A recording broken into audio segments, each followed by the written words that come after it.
हम सीख रहे हैं पाप क्या है। दुनिया की नज़रों में पाप दारू पीना होगा, व्यभिचार करना होगा, चोरी चलाकी, नशा, ये सब चीज़ें होंगी, लेकिन वास्तव में ये पाप का फल है। दुनिया की नज़रों में पाप बुरे काम करना है, दारू हो, चोरी हो, डकैती हो, व्यभिचार हो, परंतु परमेश्वर की नज़रों में ये पाप नहीं है, बल्कि ये पाप का फल है। पाप अंदर है, कामों के द्वारा प्रकट हो रहा है।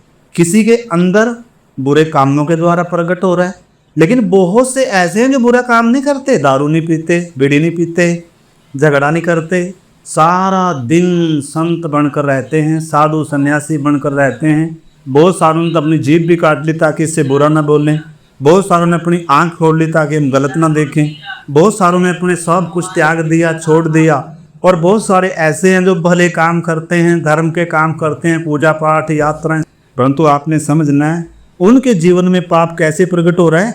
अच्छे कामों के द्वारा प्रकट हो रहा है। पाप है। पाप क्या है? परमेश्वर की व्यवस्था का उल्लंघन है, परमेश्वर के स्वभाव के, परमेश्वर के वचन के, परमेश्वर के विरोध में विद्रोह करना है, बलवा करना है। परमेश्वर ने जो रास्ता नहीं दिया, परमेश्वर ने जो तरीका नहीं दिया, परमेश्वर जिससे प्रसन्न नहीं होता, मैं वो करूँगा। वाटिका में इंसान ने, आदम ने विद्रोह किया। शैतान ने यही कहा था कि तू क्या हो जाएगा? बुद्धिमान। ज्ञान के वृक्ष से खिलाया है। आज इंसान ज्ञानी बनकर बैठा हुआ है, बड़े बड़े गुरु हैं, गलत काम तो नहीं करते, दारू तो नहीं पीते, लेकिन उनके अंदर पाप कैसे प्रकट हो रहा है? परमेश्वर की इच्छा के विरोध में, परमेश्वर की व्यवस्था के विरोध में। क्योंकि परमेश्वर जब अपना स्वभाव प्रकट करता है, कह रहे तुम मुझे छोड़कर दूसरों को ईश्वर कर कर ना मानना। एक ही अपने लिए कोई मूर्ति खोद कर ना बना, तो अपने परमेश्वर का नाम व्यर्थ ना लेना। ये परमेश्वर का स्वभाव है। परमेश्वर पाप से घृणा करता है, क्योंकि पाप ने परमेश्वर के मित्र को, परमेश्वर के स्वरूप समानता में साथ चलने वाले उस रचे गए आदम को इसने बिगाड़ा है। पाप ने सृष्टि को बिगाड़ा है, इसलिए पाप को परमेश्वर कभी भी अनदेखा नहीं कर सकता। अगर मेरा और आपका पाप से छुटकारा नहीं हुआ, आपने समझना है मेरे प्यारे भाई बहन, पाप गलती नहीं है। तो पहली बात, पाप क्या है? दूसरी बात, पाप का स्वभाव क्या है? तीसरी बात, पाप कामों के द्वारा प्रकट होता है, पाप के काम क्या है? चौथा, पाप का असर क्या है, कहाँ कहाँ इसका असर होता है? हम देख रहे हैं, पहले परमेश्वर के साथ के संबंध पर असर करता है। दूसरा, व्यक्ति के सारे प्राण, आत्मा और शरीर पर असर करता है। तीसरा, दूसरों पर इसका असर होता है। पाप फैलने वाली बीमारी है, जैसे कोरोना वायरस फैला, तो कोरोना कितना खतरनाक था। लोग सैनिटाइज करते थे, 2 गज की दूरी थी, कितनी चौकसी थी। क्वारंटाइन आया, उसमें रहते थे, कोई बाहर नहीं निकल सकता। क्यों? क्योंकि वायरस इतना खतरनाक है। तो बताओ, कोरोना ज़्यादा खतरनाक है कि पाप ज़्यादा खतरनाक है? अगर एक व्यक्ति को पाप का एहसास हो जाए, उद्धार उससे दूर नहीं, उद्धार के निकट है। क्योंकि उद्धार आने से पहले एक व्यक्ति को पाप का क्या आना है? एहसास। पाप है क्या, हमने समझ। जब तक एक इंसान को पाप का एहसास नहीं है, उसको उद्धार हो ही नहीं सकता। पहले पवित्र आत्मा, परमेश्वर का वचन एक व्यक्ति के पाप को प्रकट करता है। पापी है, तूने परमेश्वर की व्यवस्था को तोड़ा है, तूने परमेश्वर के नियमों का उल्लंघन किया है, तूने परमेश्वर के साथ बलवा और विद्रोह किया है, तूने एक जीवते पवित्र सच्चे परमेश्वर को छोड़कर तूने हर वस्तु को परमेश्वर कर कर स्वीकार किया है। जैसे सामरी स्त्री ने तो 5 किए थे, छठे के साथ रह रही थी, हमने तो करोड़ों किए हैं। ये भी परमेश्वर, ये भी प्रभु, ये भी प्रभु। हर चीज को क्या कहा है? क्या ये पाप नहीं है? पाप के फल ही, पाप का सबूत है। इंसान अंदर से पापी, परमेश्वर के विरोध में विद्रोही है। तो 5वीं बात, पाप छिपाया नहीं जा सकता। इंसानों से छिप सकते हैं, लेकिन परमेश्वर अंदर देख रहा है। परमेश्वर को पाप पकड़ना आता है, उसको मालूम है कैन कौन है, अंदर क्या छिपा कर रखा है, क्या चोरी करके रखी है, क्या हेरा फेरी करके रखी है, क्या ठगी चतुराई करके रखी है। किसको मालूम है? हमारा मन कहाँ लगा हुआ, हमारे मन में क्या बसा हुआ है, बताओ किसको मालूम है? परमेश्वर को अगर मालूम ना हो तो परमेश्वर कहाँ? और छठी बात, क्या पाप क्षमा किया जा सकता है? पाप के ऊपर न्याय का गिरना अति अनिवार्य है। सिर्फ यीशु मसीह के द्वारा ही पापों की क्या है? माफी है। और भी इसलिए क्योंकि मेरा पाप उसके ऊपर लादा गया। मेरे पाप के ऊपर जो परमेश्वर का न्याय था, क्रोध था, वो यीशु मसीह ने अपने ऊपर लिया है। उसने उस मौत के सवाल को, उस पीड़ा को, उस अग्नि ज्वाला को उसने बर्दाश्त किया है। मौत 3 प्रकार से है, आत्मिक मृत्यु है, शारीरिक मृत्यु है और अनंत मृत्यु है, जिसको हम नरक कहते हैं। तड़पने का स्थान है फिलहाल धरती के अंदर ही है, फिलहाल लोकप है, बड़ी जेल नरक है। न्याय सिंहासन पे सबके सबूत दिखाकर और फिर परमेश्वर जैसे कैदी को लोकप से निकालकर बड़ी तिहाड़ जेल में डाल देते। सबूतों के साथ जज ने क्या कर दिया? फैसला सुना दिया, इतने साल की सजा। तो शारीरिक तौर पर तो हमें थोड़े समय की सजा मिल सकती है, माफ भी हो सकती है, जज बेईमान हो सकते हैं, रिश्वत दी जा सकती है, अपराधी बड़े बड़े बार घूम रहे हैं, ठीक है ना। परंतु परमेश्वर का न्याय सिंहासन धर्म का है, उससे कुछ भी छिपा नहीं। हमने जन्म से लेकर मरने दिन तक क्या क्या बोला है, क्या क्या सोचा है, क्या क्या किया है, सब रिकॉर्ड है। जैसे सीसीटीवी कैमरे से पकड़ते हैं ना अपराधियों को। आज अपराध कितना बढ़ रहा है, लेकिन कैसे पकड़े जा रहे हैं? तो हम सीख रहे हैं पाप क्या है, पाप का स्वभाव क्या है, पाप के काम क्या हैं, पाप का असर कहाँ कहाँ होता है, पाप छिप नहीं सकता। और छठा, पाप क्षमा नहीं किया जा सकता, दंड पक्का है, यीशु में ही सिर्फ बच सकते। और सातवां, पाप मिटाया नहीं जा सकता, साबुन इसे मिटा नहीं सकती, कोई जल इसे धो नहीं सकता, क्योंकि अंदर है। इसको सिर्फ और सिर्फ यीशु मसीह का लहू धो सकता है।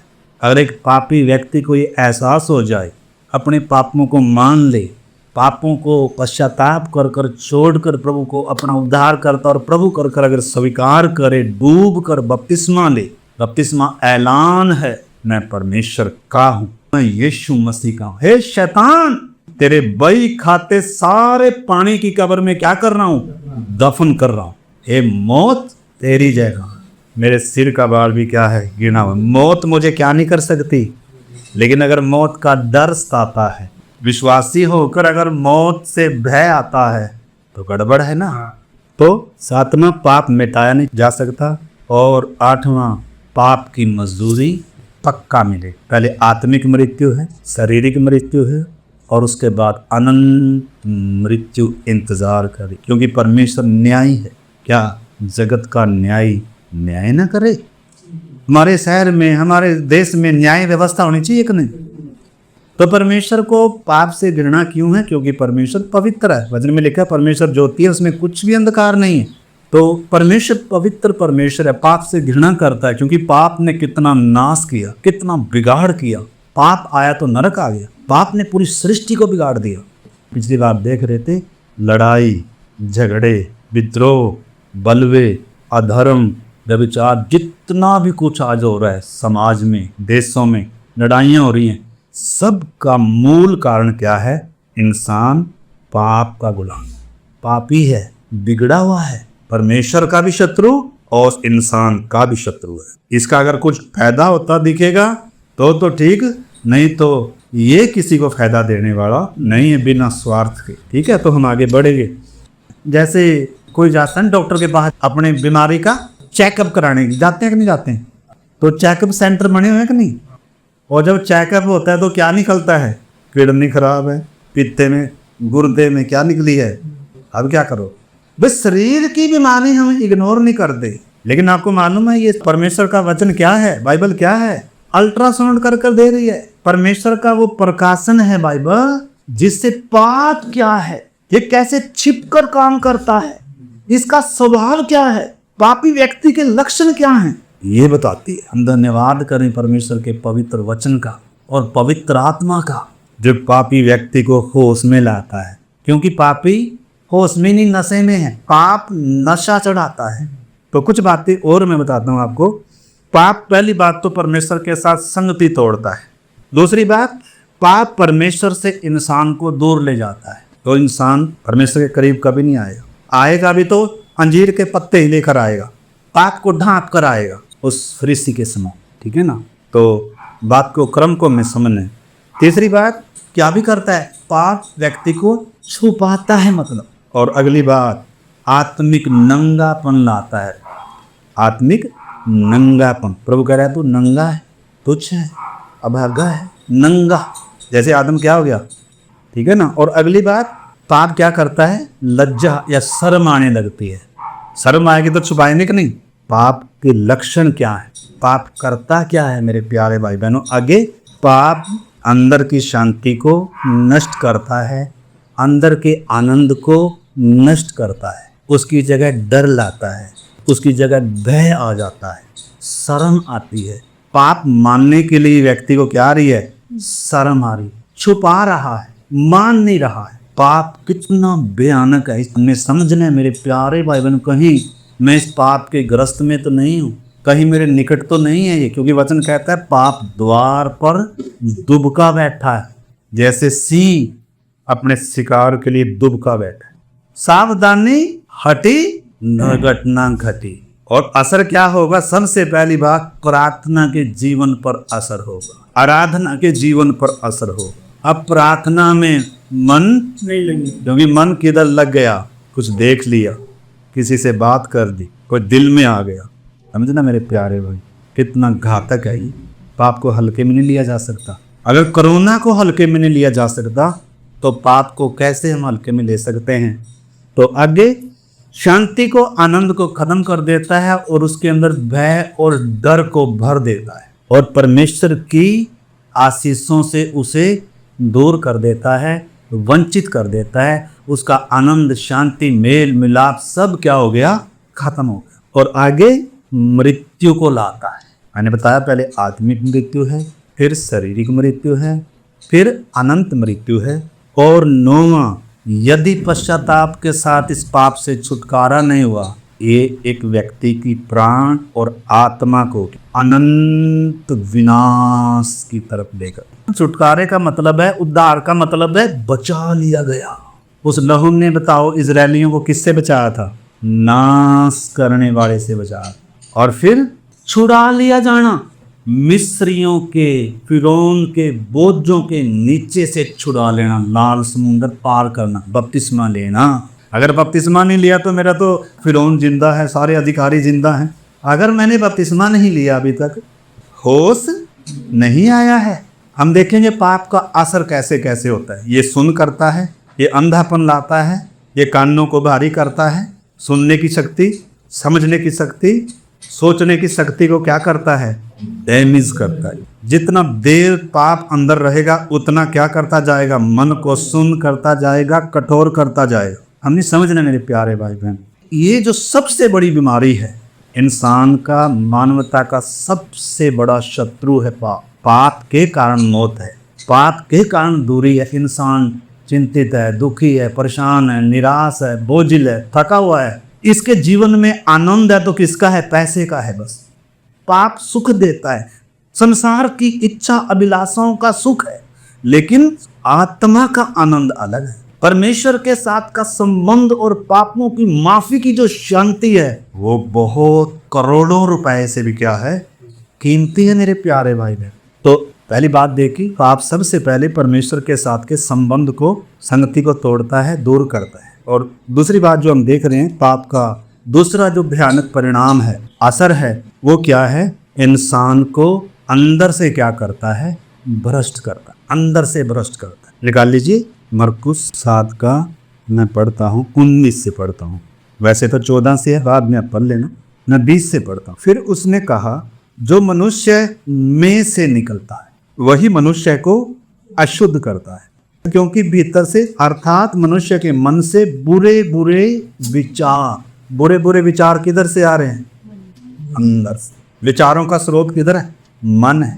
बुरे बुरे विचार, व्यभिचार किधर है बताओ, अंदर है। अंदर है ये सारी चीज, किसी का प्रकट हो जाता है, कोई छिपा लेता है, अंदर है ये सारी चीज। व्यभिचार, चोरी, हत्या, पर स्त्री गमन, लोभ किधर है बताओ, अंदर है। लोभ मूर्ति पूजा के बराबर है। पिछले दिनों आकान ने लालच से क्या कर लिया, कुछ चुरा लिया और संगति में आराम से चल रहा था, मान भी नहीं रहा, बुरी तरीके से हार हो रही है, बड़ी शर्मसार हुई, इतने लोग मारे गए।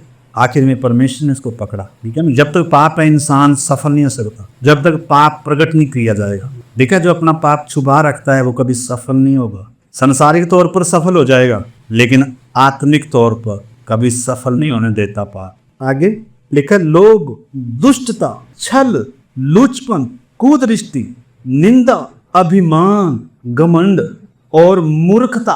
मूर्खता तो है जो दुनिया कर रही है। अंदर से स्वभाव से इंसान भ्रष्ट है, स्वभाव से इंसान पापी है, परमेश्वर के दंड के अधीन है, पाप में जन्मा है। तो पाप कितना भयानक है। हमने वो सारी चीज़ें देखी, या बाद में सुनना दोबारा से या पढ़ना जो आपने लिखा है, या लिख लेना बाद में। इसको तो हम इग्नोर नहीं कर सकते, अनदेखा नहीं कर सकते, नहीं तो और बीमारी क्या होती जाएगी, बढ़ती जाएगी, फैलता जाएगा और मेरे द्वारा बहुतों को प्रभावित करेगा। आदम के द्वारा पूरी मानव जाति क्या हुई, पापी हुई ना। आकान के द्वारा पूरा परिवार प्रभावित हुआ कि नहीं हुआ, उसके बच्चे पत्नी सबको क्या कर दिया गया, पत्थरों के नीचे ढेर लगा दिया। ठीक है ना, तो पाप दूसरों पर भी असर करता है, दूसरों के लिए ठोकर है। तो इधर लिखा है अभिमान और मूर्खता निकलती है।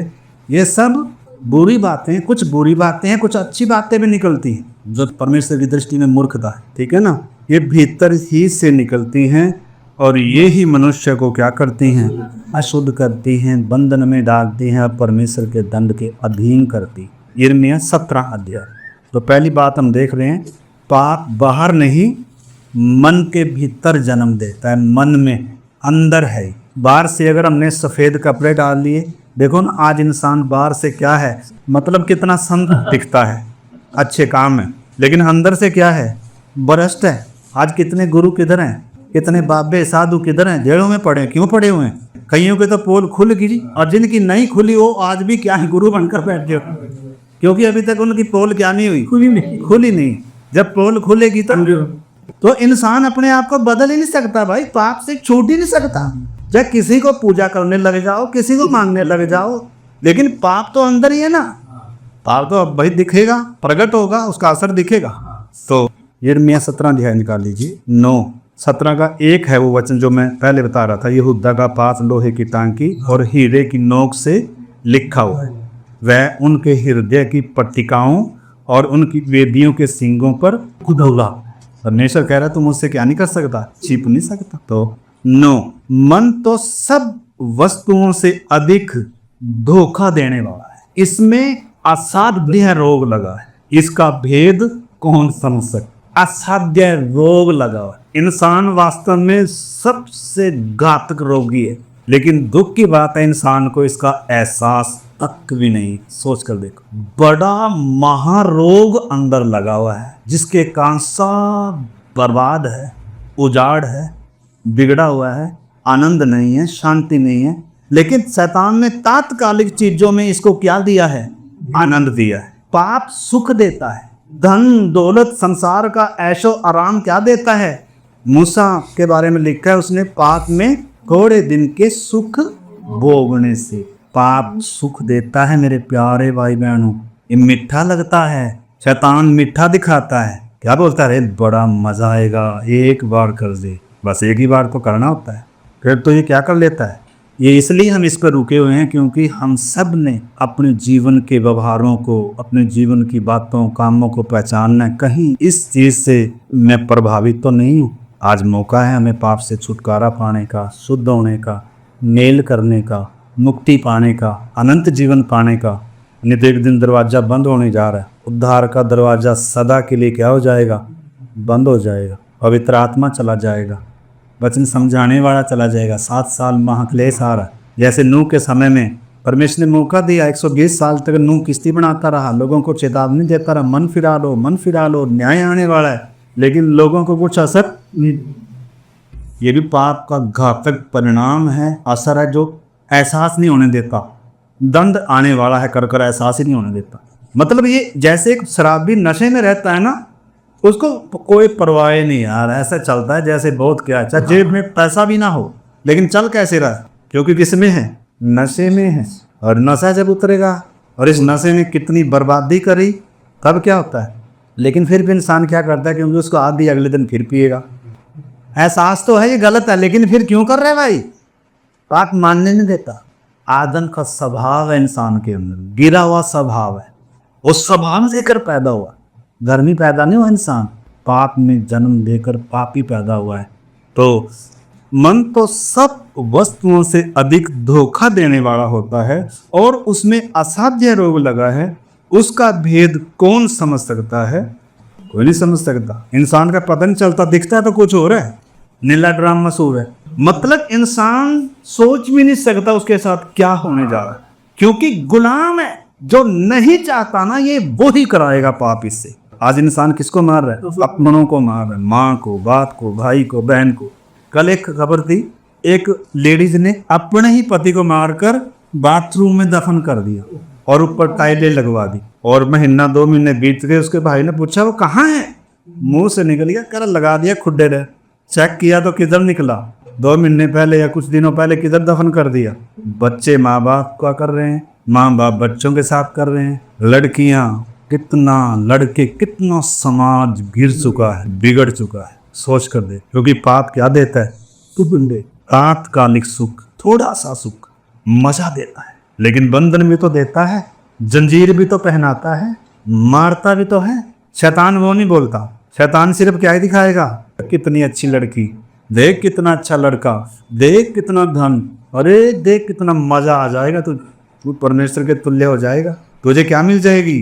तो शैतान कभी भी ये नहीं बताएगा तू मर जाएगा ना का, बल्कि क्या कहता है, तुझे बड़ा मजा आएगा, अपनी मर्जी कर, मरेगा नहीं, गारंटी मैं देता हूँ।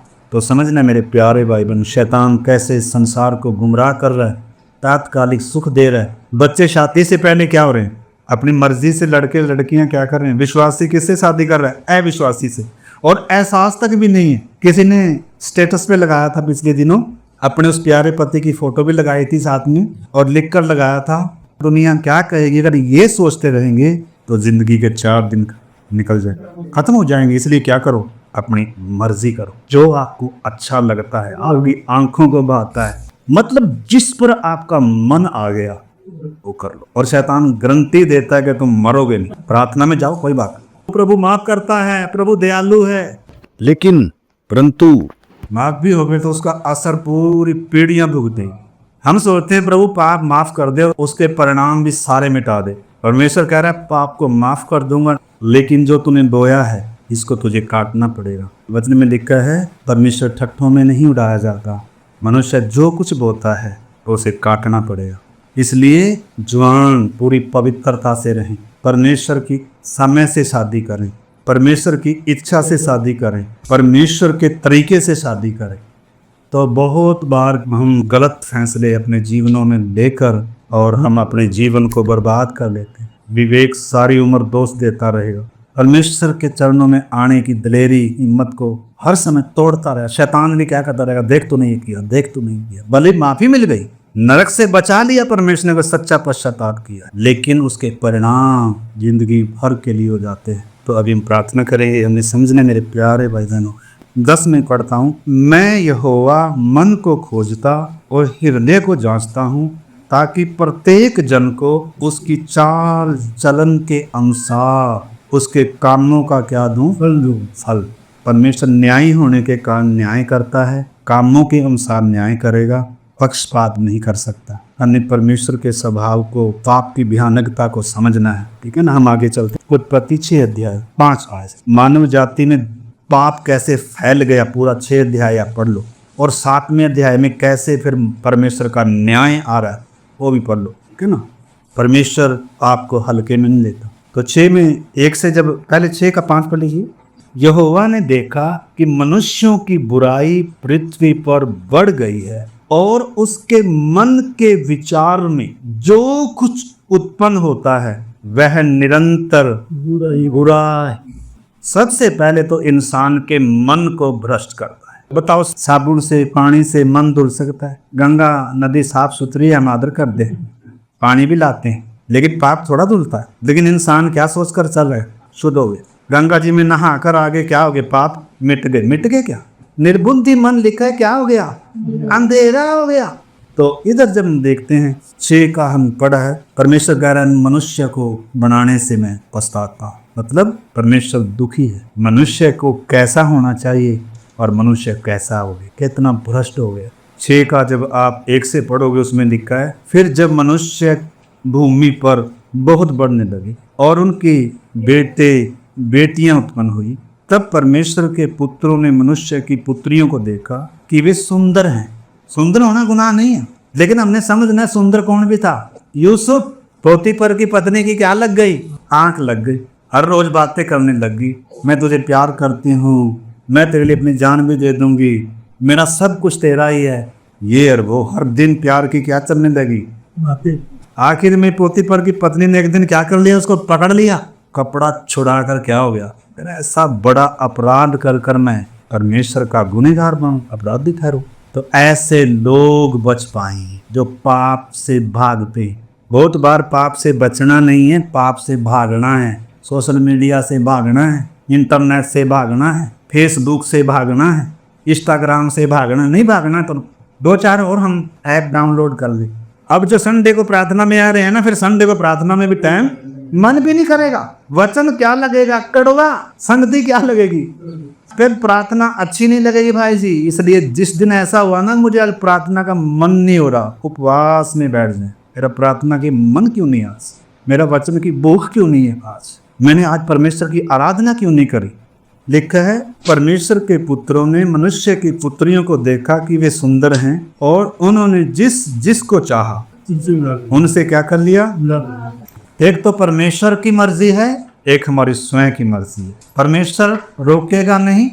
अगर वाटिका के उस बीच में वो पेड़ लगा हुआ था जो मना था, अगर आदम तू खाना चाहता है तो कोई बाड़ा थोड़ा लगा के रखा।